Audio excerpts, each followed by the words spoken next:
Goswami and Sons. আধুনিক কৃষি সম্প্রসারণে কৃষকের পাশে। পরম করুণাময় সৃষ্টিকর্তাকে স্মরণ করে গোস্বামী অ্যান্ড সন্সের পক্ষ থেকে সকলের সুস্বাস্থ্য কামনা করছি। সৃষ্টির নিয়মেই কোনো সাফল্য এমনি এমনি আসে না। সঠিক পরিকল্পনা অনুযায়ী কাজ করে গেলেই সাফল্য সুনিশ্চিত।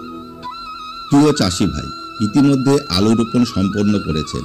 এখন ভাবছেন কিভাবে বাম্পার ফলন সুনিশ্চিত করে আর্থিকভাবে লাভবান হওয়া যায়। আজকের ভিডিওতে আমরা দেখাবো রোপণের পর থেকে ফসল ঘরে তোলার আগ পর্যন্ত কার্যকারী 6টি গুরুত্বপূর্ণ ধাপ। আসুন তবে কথা না বাড়িয়ে মূল ভিডিওতে প্রবেশ করা যাক। প্রথম ধাপ, সেচের সঠিক পদ্ধতি। আলু রোপণের 10 থেকে 15 দিনের মধ্যে মাটি শুকিয়ে গেলে হালকা সেচ দিন। চারা গজানোর পর কন্দ অর্থাৎ আলুর মূল গঠনের সময় সেচ দেওয়া খুবই গুরুত্বপূর্ণ। জমিতে পানি যাতে জমে না থাকে সেদিকে লক্ষ্য রাখুন, কেননা জমে থাকা পানি পচন রোগের কারণ হতে পারে। প্রয়োজন অনুযায়ী 7 থেকে 10 দিন পর পর হালকা সেচ দিন। দ্বিতীয় ধাপ, আগাছা পরিষ্কার ও গোড়ায় মাটি তুলে দেওয়া বা মাটি কোপানো। গাছের আশপাশে আগাছা জন্মালে তা দ্রুত পরিষ্কার করুন। আগাছা গাছের পুষ্টি কেড়ে নেয়। চারা গজানোর 20 থেকে 25 দিন পর মাটি ঝুরঝুরে করে গাছের গোড়ায় তুলে দিন। মাটি কোপানোর মাধ্যমে আলু গাছের চারপাশে বাতাস চলাচল নিশ্চিত করুন। এতে করে কন্দ অর্থাৎ আলুর মূল দ্রুত বৃদ্ধি হবে। তৃতীয় ধাপ, সারের সঠিক প্রয়োগ। রোপণের 25 থেকে 30 দিন বা প্রথম সেচের পর টিএসপি ও এমওপি সার সহ ভার্মিকম্পোস্ট প্রয়োজনীয় মাত্রায় প্রয়োগ করুন। লক্ষ্য করুন গাছের পাতা গাঢ় সবুজ রঙের থাকলে বুঝবেন নাইট্রোজেনের অভাব নেই। তবে পাতা হলদে হয়ে গেলে প্রয়োজনীয় মাত্রায় ইউরিয়া প্রয়োগ করুন। অতিরিক্ত সার প্রয়োগ করবেন না, এতে ফসলের ক্ষতি হতে পারে। চতুর্থ ধাপ, রোগবালাই ও পোকামাকড় দমন। গাছসহ গাছের পাতা নিয়মিত পরীক্ষা করুন। আলু চাষে সাধারণত পাতা পচা, দাগ পড়া এবং লেড ব্লাইট রোগ বেশি হয়।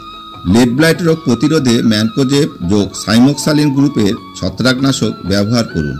পোকামাকড় দমনে উপযুক্ত জৈব বা রাসায়নিক কীটনাশক কোম্পানি নির্দেশিত মাত্রায় প্রয়োগ করুন। আলু চাষের পূর্ণাঙ্গ স্প্রে শিডিউলের ভিডিও লিঙ্ক ডিসক্রিপশন বক্সে দেওয়া আছে, দেখে নিলে উপকার পাবেন। পঞ্চম ধাপ, গাছের স্বাস্থ্য পরিচর্যা ও পর্যবেক্ষণ। প্রতিদিন ক্ষেত পরিদর্শন করুন। রোগবালাই পোকামাকড় আক্রমণ দেখা দিলে দ্রুত ব্যবস্থা গ্রহণ করুন। কন্দ বা মূল বড় হবার সময় অর্থাৎ রোপণের 50 থেকে 70 দিন পর বেশি পরিচর্যা করুন। গাছের পাতা বা ডাল ভেঙে গেলে তা পরিষ্কার করুন। গাছ যেন সূর্যের আলোয় সঠিকভাবে বেড়ে ওঠে তা নিশ্চিত করুন। ষষ্ঠ ধাপ, সঠিক সময়ে ফসল সংগ্রহ। গাছের পাতা হলুদ হয়ে শুকিয়ে গেলে বুঝবেন আলু তোলার সময় হয়েছে।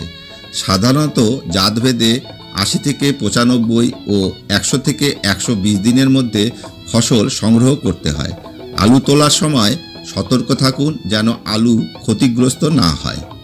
এই ধাপগুলো মেনে চললে সুনিশ্চিত আলুর বাম্পার ফলন হবে। আপনার পরামর্শ ও কোনো প্রশ্ন থাকলে কমেন্ট করুন। সম্পূর্ণ ভিডিওটি মন দিয়ে দেখার জন্য আপনাকে ধন্যবাদ। আধুনিক কৃষি সম্প্রসারণে আমরা আপনাদের পাশে ছিলাম, আছি, থাকব।